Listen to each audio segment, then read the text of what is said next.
Dear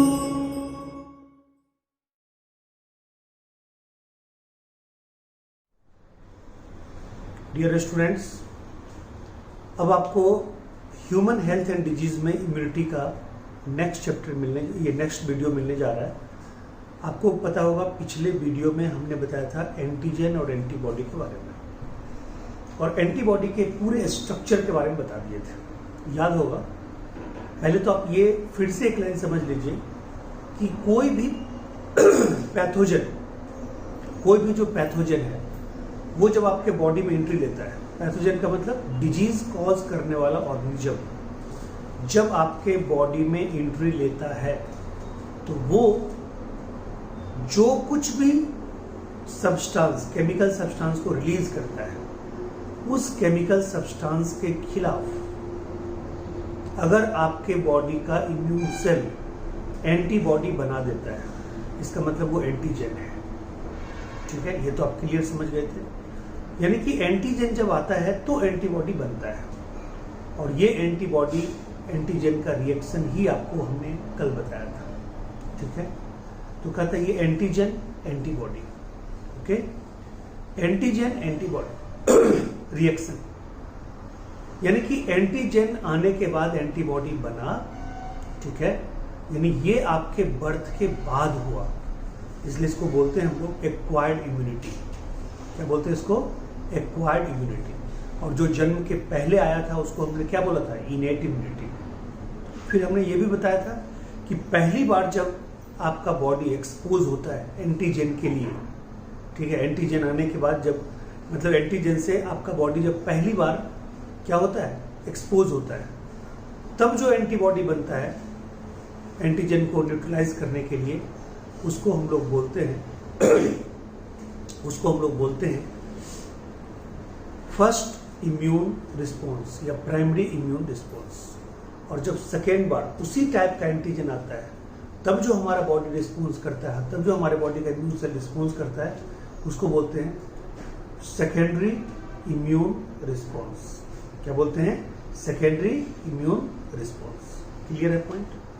तो ये सब आपको बता दिए थे, primary immune response, secondary immune response. आपको ये भी बता दिए थे CMI AMI, ये भी आपको बता दिए। लेकिन CMI AMI में, ठीक है, जो AMI है, उसी में आपको बता रहे थे एंटीजन एंटीबॉडी के बारे में। तो एंटीबॉडी का पूरा स्ट्रक्चर मैंने आपको बता दिया था।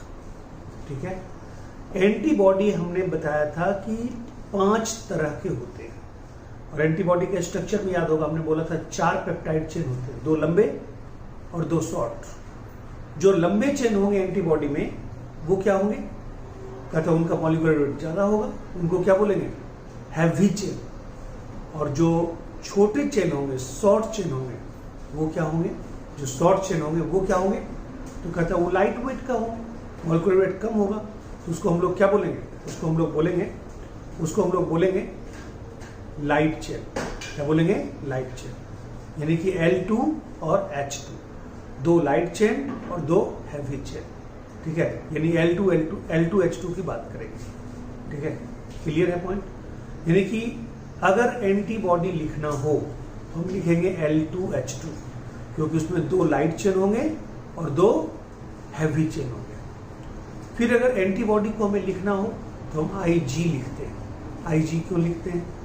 क्योंकि एंटीबॉडी से हमारे बॉडी को इम्यूनिटी मिलता है, और वो बना होता है जिस प्रोटीन का, उस प्रोटीन का नाम है ग्लोब्यूलिन, इसलिए बोलते हैं इसको इम्यूनोग्लोब्यूलिन। इम्यूनो मतलब इम्यूनिटी देने वाला, और ग्लोब्यूलिन मतलब जिस प्रोटीन का बना हुआ है। ठीक है, तो यानी एंटीजन को डिस्ट्रॉय करने के लिए बाहर से जो केमिकल आता है पैथोजन के द्वारा, उसको डिस्ट्रॉय करने के लिए हमारा ब्लड सेल यानी हमारा लिम्फोसाइट जो बनाता है उसको बोलते हैं एंटीबॉडी। और ये एंटीबॉडी 5 तरह के होते हैं हमारे बॉडी में। इसके लिए आपको एक ट्रिक याद रखना है। ठीक है, इसके लिए आपको एक ट्रिक याद रखना है। एंटीबॉडी का गेम डर्टी होता है। एंटीबॉडी का गेम बहुत डर्टी होता है।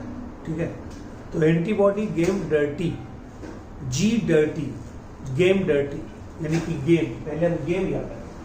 Antibody game is dirty, AME और डर्टी में D, यानी गेम डी भी बोल सकते हैं अगर शॉर्ट में आपको बोलना हो गेम डी। देखिए GAMED, गेम डी, ठीक है। ये गेम डी 5 तरह के एंटीबॉडी होते हैं। कितने तरह के होते हैं? 5 तरह। ये 5 तरह के एंटीबॉडी होते हैं। GAMED, game D. ये जो 5 तरह के एंटीबॉडी होते हैं, नाम IgG, IG का मतलब आपको पहले बता दिए, immunoglobulin G, immunoglobulin A, immunoglobulin M, immunoglobulin E और इम्यूनोग्लोबुलिन D। ये जो ट्रिक बनाया गया है, ये ट्रिक का मतलब जो है वो है परसेंटेज के हिसाब से। IgG सबसे ज्यादा, IgA उससे कम, IgM उससे कम, IgE उससे कम और IgD सबसे कम। इसलिए ट्रिक का नाम क्या है? Game D. क्लियर हो गया? क्या नाम है ट्रिक का? Game D. क्लियर? ये गेम डी हो गया। लिख लीजिए IgG 75%, IgA 15%, IgM 7 to 10%, IgE 0.5 to 1%, IgD less than 1%। Clear है पॉइंट? अब आइए, कहता है ध्यान से सुनिएगा, कहता है ये जो IgG है, ठीक है, ये हमारे बॉडी में करता क्या है? हमारे बॉडी के फेगोसाइटिक सेल को स्टिमुलेट करता है। फेगोसाइटिक सेल का मतलब होता है वैसा सेल जो किसी फॉरेन पैथोजन को निगल जाए, जो किसी फॉरेन ऑर्गेनिज्म को जो हमारे बॉडी में डिजीज फैलाने के लिए आता है उसको सीधा निगल जाए, उसको फेगोसाइटोज कर जाए। क्योंकि किसी चीज को अपने अंदर लेना किसी सेल के द्वारा, दैट इज कॉल्ड फेगोसाइटोसिस। यानी कि अगर वो, ठीक है, मतलब सॉलिड पार्ट है, सॉलिड पार्ट का लेना फेगोसाइटोसिस और लिक्विड पार्ट का लेना पिनोसाइटोसिस। फेगोसाइटोसिस को सेल ईटिंग भी बोलते हैं और पिनोसाइटोसिस को सेल ड्रिंकिंग भी बोलते हैं। क्लियर है पॉइंट? तो कहता है इट स्टिमुलेट्स फेगोसाइटिक सेल। ठीक है, अगर हम फेगोसाइटिक सेल बोलते हैं तो हम इसका मतलब बोल रहे हैं मैक्रोफेजेस और हिस्टियोसाइट्स ऑफ रेडिकुलर टिश्यू। हम बोल रहे हैं कफर सेल ऑफ लीवर, हम बोल रहे हैं डस्ट सेल ऑफ लंग्स। ठीक है, ये सब सेल हम बोल रहे हैं। ठीक है, यानी कि हम बोल रहे हैं monocyte and neutrophil of blood cell, ये सारा इसमें इंक्लूड हो जाएगा। ये एंटीबॉडी आपके बॉडी में क्या करता है? इस सारे चीजों को स्टिमुलेट करता है कि जगो जागो, बाहर से आक्रमण हुआ है, बाहर से बॉडी में एंटीजन आया है, बाहर से इन्फेक्शन फैलाने वाला है, बाहर से डिजीज फैलाने वाला है, आप लोग जगो। ठीक है, उठ जाओ, आ चुका है। तो ये कौन करता है? एंटीबॉडी जी। ठीक है, एंटीबॉडी जी। ठीक है, एंटीबॉडी जी। उसके बाद कहता है activate the complement system. Complement system लड़ाई वाला सिस्टम है, यानी complement system B lymphocyte T lymphocyte का एक ऐसा नेटवर्क है, एक ऐसा कोऑर्डिनेटेड वे है जिसके थ्रू वो एंटीबॉडी से एंटीजन से फाइट करता है। ठीक है, उसको बोलते हैं, इसके बारे में आपको और डिटेल बताऊंगा इस चार्ट के बाद। कॉम्प्लीमेंट सिस्टम का एक एक पॉइंट आपको याद करवा दूंगा, वेट कीजिए इस चार्ट के बाद। उसके बाद कहता है बाइंड्स न्यूट्रोफिल। ये न्यूट्रोफिल से बाइंड करता है, चल तू भी उठ जा। मैंने पहले बताया कि बॉडी के ब्लड में, ठीक है, दो तरह के मतलब आपके वो है, क्या उसको बोलते हैं, इम्यून सेल। एक है आपका मोनोसाइट, एक है न्यूट्रोफिल। न्यूट्रोफिल का एक और नाम है पीएमएनएल। पीएमएनएल आपको पहले के लेक्चर में मैंने बताया, पीएमएनएल। ठीक है, पॉलीमॉर्फोन्यूक्लियर लिम्फोसाइट। Polymorphonuclear lymphocyte. और मैं आपको बता दूं, इसके जस्ट बाद, इस वीडियो के जस्ट बाद एक ट्रिकी वीडियो आपको अपलोड होने जा रही है आज ही, जिसमें हम बताएंगे कि जो ब्लड सेल होता है, वो ब्लड सेल में जो ल्यूकोसाइट होता है, वो 5 तरह के जो होते हैं, वो 5 तरह का आपको सबका उसका याद करने का पूरा ट्रिक हमने बता दिया। नेवर लेट मंकी ईट बनाना, लेकिन एक ट्रिक अभी अजूबा बताएंगे आपको। ठीक है, समझ गए? वो बताएंगे कि बेबे, बेबे आप जानते हैं पंजाब में बेबे बच्चियों को भी बोला जाता है, लड़कियों को भी बोला जाता है। ठीक है, और बेबे उनको भी बोला जाता है, यानी कि जो बड़े बुजुर्ग होते हैं उनको भी बोला जाता है बेबे। ठीक है, तो प्यार से लोग बोलते थे ओ बेबे। तो बेबे मनप्रीत कौर MK। ठीक है, बेबे मनप्रीत कौर MK। ठीक है, medical surgeon, best medical surgeon है। ये ट्रिक आएगा, उसमें आपको पता चलेगा कि जो पांचों तरह के ब्लड सेल है, यानी कि जो ये ल्यूकोसाइट है, उनके न्यूक्लियस का क्या क्या स्ट्रक्चर है। ठीक है, तो वहां पे हमने पहले इसको डिटेल मैंने अलग अलग बताया, लेकिन आज पता चलेगा आपको उस ट्रिक के माध्यम से कि हाँ उसका शेप क्या क्या है। तो आप जान जाइए, जो न्यूट्रोफिल का शेप होता है ना, ठीक है, न्यूट्रोफिल का शेप होता है मल्टी लोब होता है, इसका नाम है PMNL, पॉलीमॉर्फो न्यूक्लियर ल्यूकोसाइट। ठीक है, तो इससे भी बाइंड करता है कौन, IgG। उसके बाद ऑप्सोनाइज, ऑप्सोनाइज का मतलब होता है एंटीजन के ऊपर एंटीबॉडी का कोट बनाना, coating of antigen, coating of antibody around antigen. ठीक है, और ये खास करके करता कौन है, ये IgM करता है। यानी कि opsonize and can neutralize toxin, antigen के टॉक्सिन के इफेक्ट को क्या करता है, खत्म करता है। ओनली एंटीबॉडी, याद रखिएगा, PG याद रखिएगा, हमारा ही नाम याद रखिएगा, पंकज जी याद रखिएगा। यानी कि ये जो IgG होता है, ये एकमात्र ऐसा एंटीबॉडी है जो प्लेसेंटा को क्रॉस कर सकता है।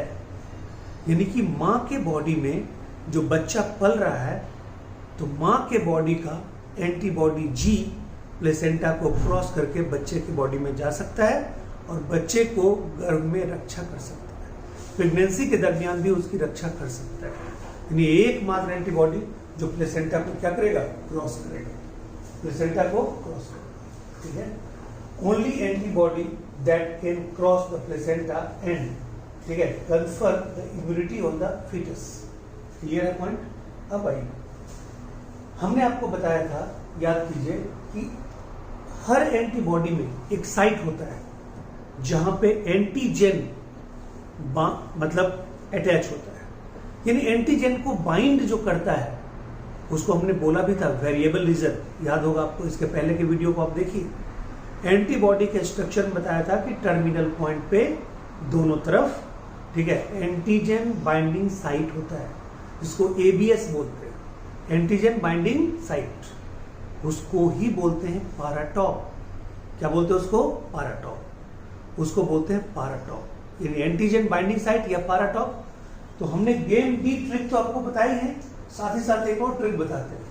ठीक है, मतलब एक और ट्रिक बताते हैं, यहां पे बताते हैं, यहां पे लिखिए 2, यहां पे लिखिए 2, सॉरी 4 लिख दिए, और लास्ट में लिखिए 2 2 2 और 2 लिख दिए, यानी कि 24 22, 24 22, यानी शुरू में 2 4 और लास्ट में 2 2, 2 4 2 2। अब सबको जोड़ दीजिए, आप सबको जोड़ दीजिएगा, कितना होगा, 2 4 2 6 2 8 2 10, इसमें लिख दीजिए 10। ठीक है, इसमें क्या लिखेगा, 10। ठीक है, इसमें लिखेगा 10, संयोग से इसका परसेंटेज भी 10 है और इसमें पाराटॉप की संख्या भी 10 है, यानी कि ये 10 जगह पे एंटीजन को बाइंड कर सकता है, यानी एक साथ 10 एंटीजन को अपने ऊपर बाइंड कर सकता है। यानी एंटीजन बाइंडिंग साइट की जो संख्या है उसको हम लोग क्या बोलते हैं, एंटीजन बाइंडिंग साइट की संख्या को ही पैराटॉप बोलते हैं। देखिए लास्ट कॉलम आपका क्लियर हो गया, 2 paratope, 4 paratope, 10 paratope, 2 paratope, 2 paratope, ये आपका क्लियर हो गया, और ये कॉलम भी क्लियर हो गया। इस कॉलम में मेन बात आप याद रखिएगा कि जो IgG है, ठीक है, वो फेगोसाइटिक सेल को स्टिमुलेट करता है और प्लेसेंटा को क्रॉस कर सकता है। बस 2 मेन चीज याद रखिएगा, आपका क्वेश्चन नहीं छूटेगा। और उसके लिए बस पंकज जी 2 बार कीजिएगा, ठीक है, तो याद रहेगा। पंकज जी 1 बार कीजिएगा तो आपको क्या मिलेगा, ठीक है, प्लेसेंटा को क्रॉस कर सकता है, यही एकमात्र एंटीबॉडी, यानी कि IgG। और फिर एक बार और पंकज जी बोलिएगा, ठीक है, तो आपको क्या याद पड़ेगा कि ये फेगोसाइटिक सेल को स्टिमुलेट करता है। क्लियर हो गया, तो यही तो मेन इसका है। और फेगोसाइटिक सेल में ही तो आता है MNL, न्यूट्रोफिल, ये सब उसी में आता है। ये आपका पूरा का पूरा क्लियर हो गया, ठीक है। और कहता है कि ये जो है ये ऑप्सोनीन, ठीक है, ये ऑप्सोनीन जो है इसी को बोलते हैं ऑप्सोनीन, ठीक है। IgG का दूसरा नाम ही ऑप्सोनीन, ठीक है। क्यों है ऑप्सोनीन, क्योंकि ये एंटीजन के ऊपर कोट बनाता है, उसके ऊपर लेयर बना के उसको, उसके टॉक्सिन इफेक्ट को क्या करता है, खत्म करता है। चलिए आ जाइए, IgA found in the mucus secretion of respiratory tract. जो रिस्पिरेटरी ट्रैक्ट है, ठीक है, आप जान ही रहे हैं, इसी IgA को, ठीक है, यही IgA स्टिमुलेट होता है, ठीक है। अभी कोरोना जब आती है ना तो यही IgA बनती है, एंटीबॉडी यही बनती है। और मैं आपको ये बता दूं कि IgA आने वाला कहां से आने वाला, मां के दूध के साथ आने वाला। मां का जो पहला दूध होता है, यानी कि 24 से 48 आवर जब किसी बच्चे का जन्म होता है तो मां के दूध में 24 से 48 आवर के अंदर, यानी एक दिन से 2 दिन तक लगातार मां के दूध में गोल्डन कलर का, मतलब एंटीबॉडी की भरमार होने वाली, भरमार रखने वाली, यानी कि मोस्ट एबंडेंट, ठीक है, एंटीबॉडी, ठीक है, युक्त क्या होगा, मिल्क निकलेगा। उसको बोलेंगे कोलेस्ट्रॉल। वो दूध थोड़ा गाढ़ा होगा और उस दूध में, वो दूध का कलर ये गोल्डन येलो कलर का होगा। और ये गाय भैंस में भी निकलता है। गाय भैंस भी अगर बच्चे को जन्म देगा तो वहां भी ये दूध निकलता है 2 दिन तक, ठीक है। तो वो दूध जो होता है अगर बच्चों को दिया जाए 6 महीना तक, माँ का वो कोलेस्ट्रॉल, जो पहला दूध होता है उसको आप कोलेस्ट्रॉल बोलेंगे, बट 6 महीना तक उसके दूध में एंटीबॉडी का इफेक्ट होता है। इसलिए किसी माँ को 6 महीना तक अपने बच्चे को दूध पिलाना चाहिए, ठीक है। आजकल माँ अपने बच्चे को दूध पिलाती ही नहीं है, ठीक है, कि नहीं भाई, उनका मतलब बहुत चीज साइड इफेक्ट उनके मन में होता है कि नहीं भाई साइड इफेक्ट होगा, ठीक है, ये हो जाएगा, वो हो जाएगा, हम देखने में अच्छे नहीं लगेंगे। ये सब बकवास है। हम लोग, आप लोग को, ठीक है, मतलब हमें तो ये जान जाइए कि माँ ने दूध पिलाया, यानी कि कहा जाता है, ठीक है, ऐसे भी देखते हैं बातचीत में, कहता है माँ का दूध पिया है तो आ जाओ। आजकल लोग क्या कहेगा, गाय का दूध पिया है तो आ जाओ, कहेगा भैंस का दूध पिया है तो आ जाओ, कहेगा बोतल वाला दूध पिया है जो मेरे सामने आ जाओ, मैं बताता हूँ, ठीक है, क्योंकि अब बोतल का दूध पिलाया जा रहा है, ठीक है। माएँ दूध पिलाती ही नहीं, बहुत माएँ को दूध होती नहीं है, ठीक है, तो ये भी बात है। तो कहते हैं कि नहीं भाई दूध ही नहीं पिलाना है बच्चे को। अरे भाई बच्चे, अब तो देखते हैं माँ का दूध पिलाना छोड़ दो। शाहरुख खान की वाइफ, ठीक है, 2 बच्चे बाद में हुए, दोनों बच्चे हुए ट्यूब में, पाइप में, ठीक है, उनको बोलते हैं टेस्ट ट्यूब बेबी, नया एक तरीका निकला है। सरोगेट मदर, अपना ओवरी भी ठीक है, अपना यूटेरस भी ठीक है, फिर भी बच्चा चाहिए दूसरे के कोख से, बट नाम आएगा, बाप का नाम शाहरुख खान, माँ का नाम गौरी खान, ठीक है। आप देख लीजिए बहुत ऐसे सेलिब्रिटी, ठीक है, बहुत को तो बच्चा कभी होने लायक स्थिति नहीं है, उनके भी 2-3 बच्चे हो गए, ठीक है। कैसे भाई, सरोगेसी से, ठीक है। तो ये स्थिति है। तो चलो इस पे कमेंट नहीं करेंगे, लेकिन माँ के दूध पीने के लिए, ब्रेस्ट फीडिंग के लिए लोगों को बोलना चाहिए, क्योंकि ब्रेस्ट फीडिंग में क्या होती है, कहता है कि जो एंटीबॉडी होता है वो कभी भी आर्टिफिशियली नहीं हो सकती। जो कोलेस्ट्रॉल में एंटीबॉडी होती है उसमें भी कौन सा, आप बोलिएगा, अब तो नाम आप जान गए, कोई बोलेगा एंटीबॉडी कौन सा, आप कहिएगा IgA, आने वाला। कहां से आने वाला भाई, माँ के दूध से आने वाला, ठीक है। क्लियर है पॉइंट, यानी कि IgA, यानी कि found in the mucus secretion of respiratory tract, upper part of digestive tract and the vagina, यानी कि found in the mucus secretion, यानी कि रेस्पिरेटरी ट्रैक्ट हो गया, ठीक है, डाइजेस्टिव ट्रैक्ट हो गया। तो रेस्पिरेटरी ट्रैक्ट को आप क्या बोलते हैं, RT, ये डाइजेस्टिव ट्रैक्ट को क्या बोलते हैं, GIT, और वेजाइनल ट्रैक्ट में क्या हो गया, रिप्रोडक्टिव ट्रैक्ट, यानी RT और GIT। ये तीनों जगह, ठीक है, ये ज्यादा पाए जाते हैं, ठीक है। IgA found in the mucus secretion of respiratory tract, upper part of digestive tract and the vagina, also found in colostrum, ठीक है। क्लियर है पॉइंट, यानी कि 3 जगह आपकी रक्षा करता है। आपके रेस्पिरेटरी ट्रैक्ट की रक्षा यही करता है, कोरोना के काल में यही बचा रहा है आपको, ठीक है, कोरोना के काल में यही बचा रहा है, ठीक है। उसके बाद कहता है रेस्पिरेटरी ट्रैक्ट, वेजाइनल ट्रैक्ट को इन्फेक्शन से बचाता है। कभी कभी आप सुनते होंगे कि किसी लेडीज को, ठीक है, क्या हुआ, देखो लेडीज में बीमारी होती है सबसे ज्यादा कि आपको, मतलब जो ये इन्फेक्शन जो होती है, यूरिनरी इन्फेक्शन, ये ज्यादा होती है क्योंकि यूरेथ्रा की लंबाई वहां पे बहुत ही शॉर्ट होती है। उधर मतलब यूरेथ्रा की लंबाई, उधर मतलब यूरेथ्रा की लंबाई बहुत ही शॉर्ट होती है, ठीक है। यूरेथ्रा की लंबाई जो शॉर्ट होती है ना, उसके कारण क्या होती है, ठीक है, कि यूरिनरी इन्फेक्शन का खतरा ज्यादा होती है। और वहां पे जो वेजाइनल ऑरिफिस होती है उसको बचाता है इन्फेक्शन से, या इन्फेक्शन हो जाने के बाद लड़ता यही है, IgA लड़ता है। तो IgA जो लड़ता है, ठीक है, यानी IgA है इसलिए वेजाइना इन्फेक्शन से बचा हुआ है। IgA है इसलिए आपका रिस्पायरेटरी ट्रैक्ट इन्फेक्शन से बचा हुआ है। IgA है इसलिए डाइजेस्टिव ट्रैक्ट इन्फेक्शन से बचा हुआ है। क्लियर है पॉइंट? इस चीज को आपको याद रखना है, ठीक है? क्लियर? अब देखो कहता है कोलोस्ट्रम में है ही, तो कहता है ऑल्सो फाउंड इन कोलोस्ट्रम यानी मिल्क, ठीक है? समझिए first milk which contain essential antibody, by this it goes into the body of foetus 24 से 48 घंटे के अंदर, ठीक है? कहता है प्रोटेक्ट 6, ठीक है?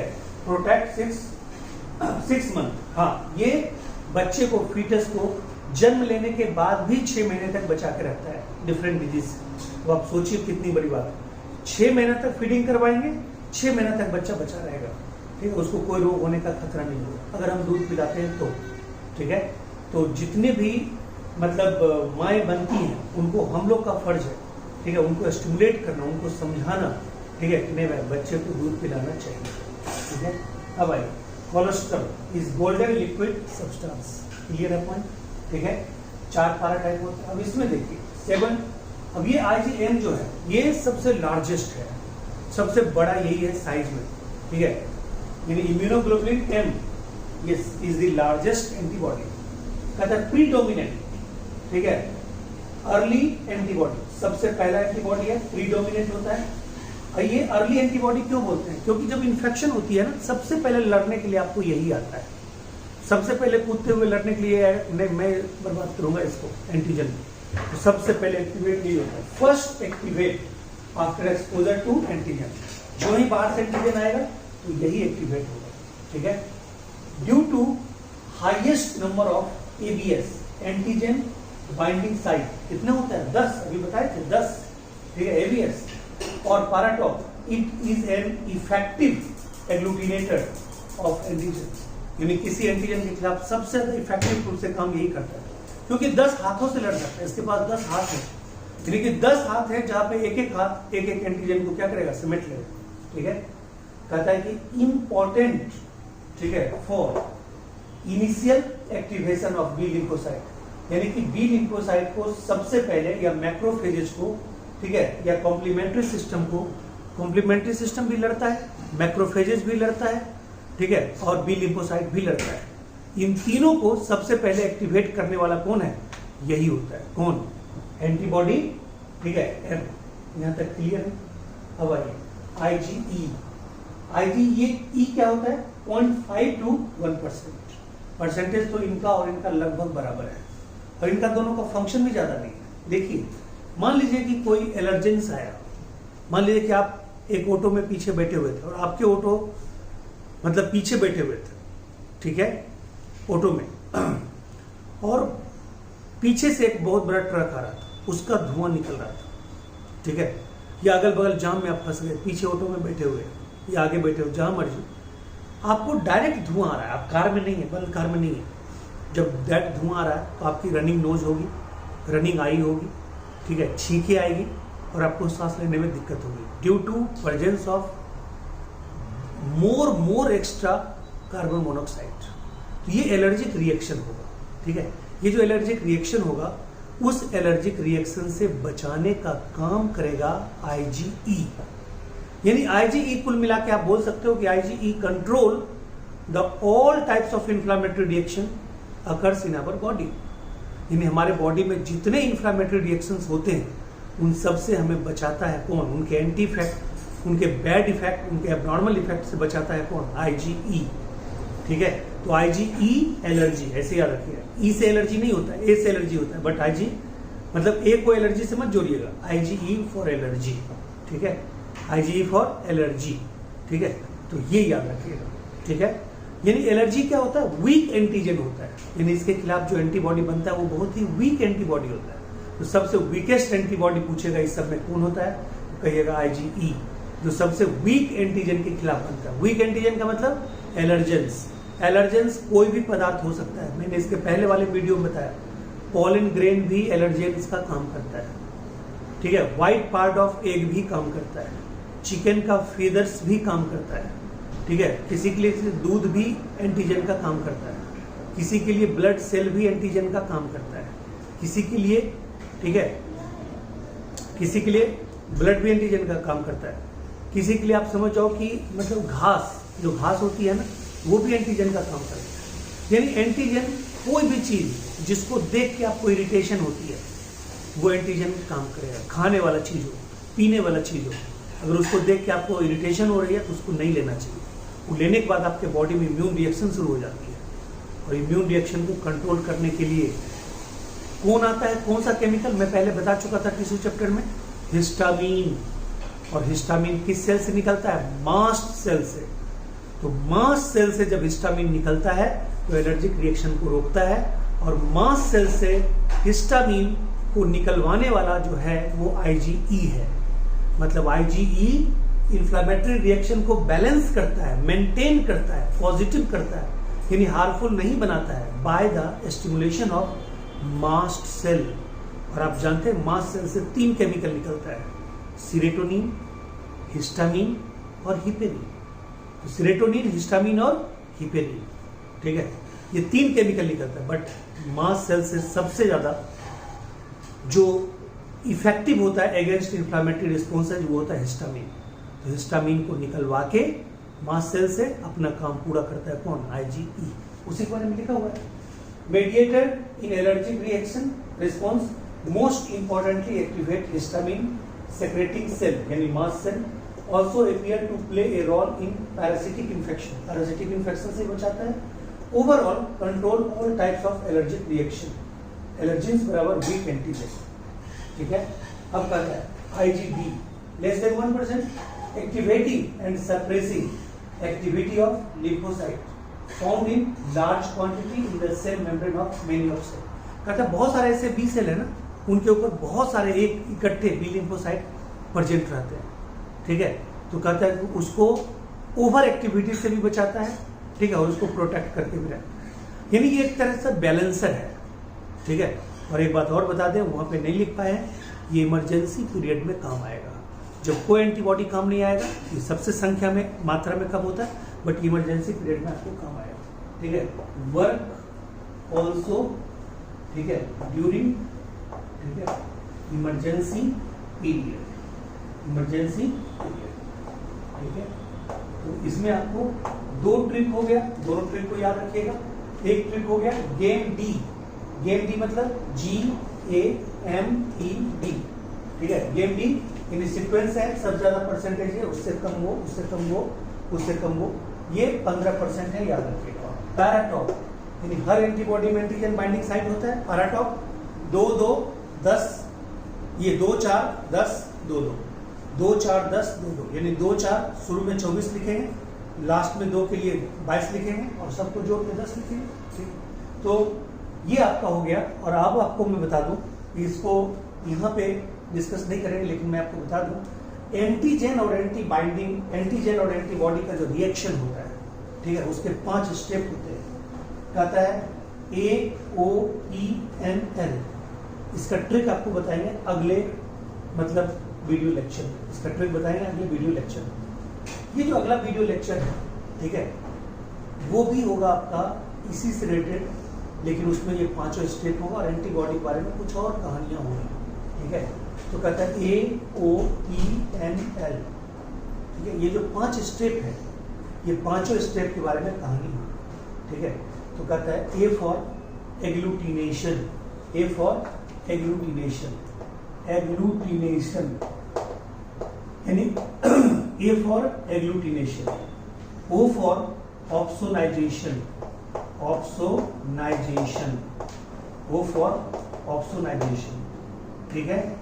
A फॉर एडहेरेंस, ऑप्सोनाइजेशन को ही बोलते हैं एडहेरेंस, एडहेरेंस, ठीक है।